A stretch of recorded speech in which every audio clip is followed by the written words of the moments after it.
Steps పైన దాక్కుని అసలు ఇదంతా ఎవరు చేస్తున్నారో చూద్దాం అనుకున్నాడు. అప్పుడు ఒక అమ్మాయి మెల్లగా దాక్కుని రావడం చూసాడు రామ్ కూడా దాక్కుని చూస్తున్నాడు ఏం చేస్తుంది ఈ అమ్మాయిని. అప్పుడు అమ్మాయి రామ్ దగ్గర రూమ్ బయట అన్నమాట ఫుడ్, ఫ్లవర్స్ ఇంకా ఏవేవో పెడుతుంది. రామ్కి అప్పుడు అర్థమైంది, ఓహో ఈ అమ్మాయి ఇదంతా చేస్తుందా అని. తన దగ్గరికి వెళ్ళాడు. పాపం ఆ అమ్మాయి ఏమో అమ్మయ్య పెట్టేశాను ఇంకా అని చెప్పి అనుకుని ఇంకా వెనక్కి వెళ్ళిపోదాం అనుకుని వెనక్కి ఇలా తిరిగిందంతే. అక్కడ రామున్నాడు. ఇంకా చూడాలి, అమ్మో అమ్మాయి దొరికిపోయానే అనుకుని పారిపోవడానికి ట్రై చేసింది. రామేమో వెళ్ళనివ్వకుండా అడ్డుగా నించున్నాడు. హే ఎవరు నువ్వు?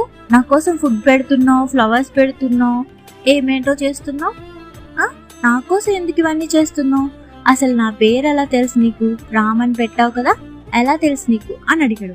అప్పుడు ఆ అమ్మాయి ఏమో మిమ్మల్ని నేను 1 yearగా వెతుకుతున్నాను రామ్ గారు అంటుంది. రామ్ చాలా షాక్ అవుతాడు.